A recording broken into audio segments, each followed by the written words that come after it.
mais je ne suis pas comme ça. À l'époque des Actes des Apôtres, on était à peu près comme aujourd'hui, sinon pareil. C'est-à-dire que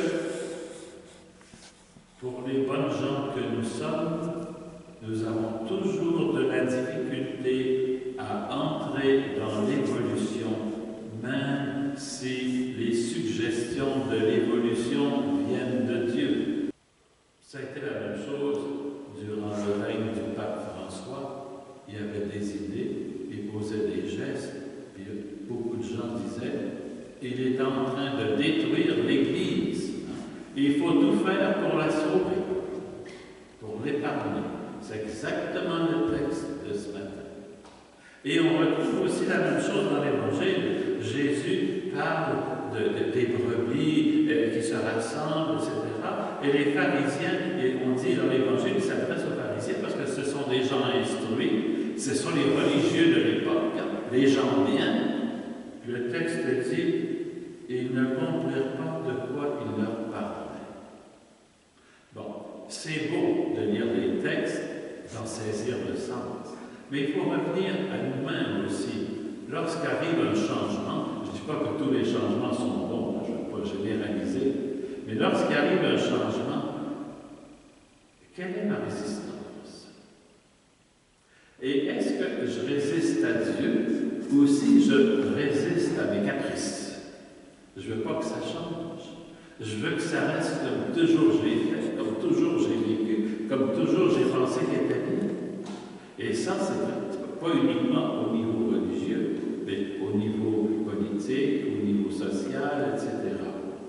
Donc, toujours se poser la question, lorsqu'arrive un changement, est-ce que j'entends la voix du Christ?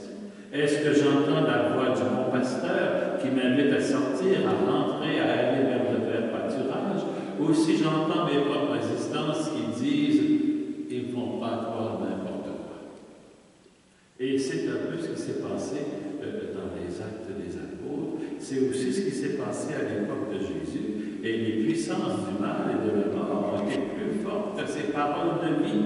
Parce qu'on dit bien ici à la fin de l'Évangile, « Je suis venu pour que les brebis aient la vie en abondance, et pour le remercier, on le crucifie. » Alors ces gens-là, de l'époque, n'étaient pas différents de nous, et nous aurions peut-être agi de la même manière, sauf si nous acceptons les dépassements que la voix du Christ inspire à notre cœur, inspire à notre Église. Là, il vient d'arriver un nouveau pape, c'est sa lune de miel, on le surveille de tous côtés. Est-ce qu'il va être pour ou contre les Américains, pour ou contre les Russes? Qu'est-ce qu'il va dire sur les injustices? Quelle sera sa position sur les scandales, etc.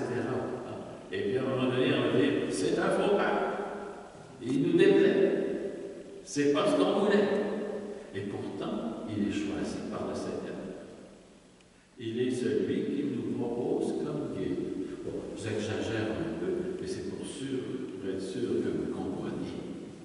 Mais vous voyez quand même que nous autres, même personnellement, on peut avoir des petites résistances